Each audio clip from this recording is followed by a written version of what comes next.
వాళ్ళు ప్రపంచ యాత్రికులు. తమ మోటార్ సైకిళ్లపై ప్రపంచ యాత్రలో భాగంగా గత 6 నెలలుగా భారత్లో పర్యటిస్తున్నారు. ఫెర్నాండా వయసు 28 మరియు ఆమె భర్త విన్సెంట్ వయసు 63. భారత్లో తమ ప్రయాణం ముగుస్తున్న సమయంలో వారికి జరగరాని సంఘటన జరిగింది.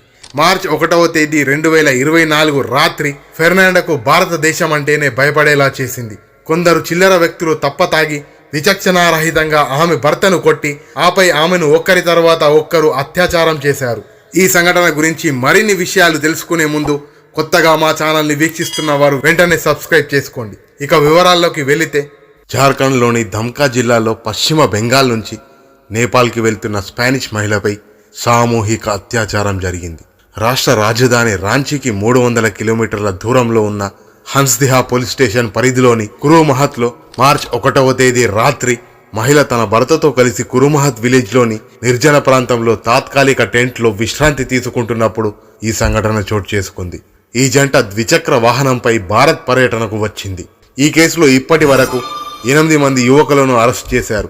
పోలీసు వర్గాల సమాచారం ప్రకారం ఆ ప్రాంతం గుండా వెళ్తున్న 7 వ్యక్తులు ఆగి దంపతులపై దాడి చేసి మహిళపై అత్యాచారానికి పాల్పడ్డారు.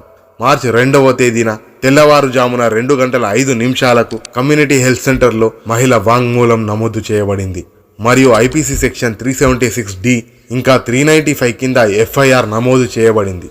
ఎఫ్ఐఆర్ ప్రకారం మొదట 3 వ్యక్తులు బాధితురాలి భర్తపై దాడి చేసి అతన్ని కొట్టారు.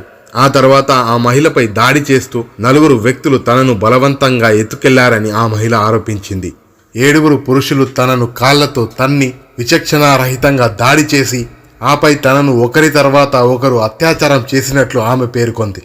వారంతా తాగి ఉన్నారని ఆమె చెప్పింది. ఈ సంఘటన రాత్రి 7:30 నుండి రాత్రి 10 గంటల వరకు జరిగిందని ఆమె చెప్పినట్లు ఎఫ్ఐఆర్ పేర్కొంది.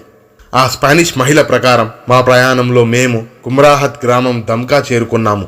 చాలా ఆలస్యం కావడంతో సమీపంలోని అటవీకొండ రహదారిపై రాత్రిపూట బస చేయడానికి నిర్ణయించుకున్నాము. మా తాత్కాలిక గూడారాన్ని ఏర్పాటు చేయాలని నిర్ణయించుకున్నాము.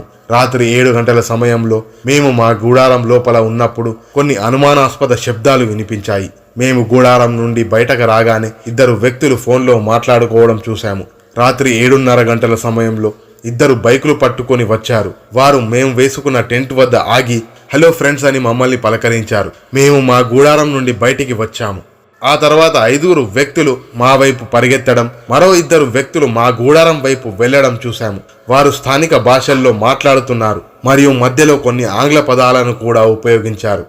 వారు ఆపై నన్ను, నా భర్తను కొట్టి ఆపై నన్ను ఒకరి తర్వాత ఒకరు అత్యాచారం చేసినట్లు ఆమె పేర్కొంది. ఆ తర్వాత నిందితులు చేతి గడియారం, వజ్రంతో కూడిన ప్లాటినం రింగ్, వెండి ring, ear pods, wallet, credit కార్డులు, 11,000 రూపాయలు మరియు $300 లాక్కొన్నారని మహిళ ఆరోపించింది. ఈ సంఘటన జరిగిన మర్నాడు స్పానిష్ మహిళ మాట్లాడుతూ, భారత్ ప్రజలు నన్ను బాగా చూసుకున్నారు. ఈ జంట తన ప్రపంచ పర్యటనను కొనసాగిస్తానని చెప్పి తమ మోటార్ సైకిళ్లపై బీహారు మీదుగా నేపాల్కు బయలుదేరే ముందు ఆమె దేశవ్యాప్తంగా సుమారు 20,000 కిలోమీటర్లు సురక్షితంగా ప్రయాణించినందున భారత్ ప్రజలపై తనకు ఎటువంటి ఫిర్యాదులు లేవని చెప్పారు. భారత్ ప్రజలు మంచివారు. నేను ప్రజలను నిందించను, కానీ నేరస్తులను నిందిస్తాను. భారత్ ప్రజలు నన్ను చాలా బాగా చూసుకున్నారు. నా పట్ల చాలా దయగా ఉన్నారు. మేము గత 6 నెలలుగా భారతదేశంలో ఉన్నాము. ఎక్కడా మాకు ఎలాంటి ఇబ్బంది కలగలేదు. ఇలా జరగడం ఇదే మొదటిసారి అని ఆమె అన్నారు. ఈ సంఘటన వల్ల ప్రపంచంలో మన భారతదేశానికి చాలా సిగ్గుచేటు. ఈ సంఘటన గురించి మీరేమనుకుంటున్నారో కామెంట్ రూపంలో తెలియజేయండి.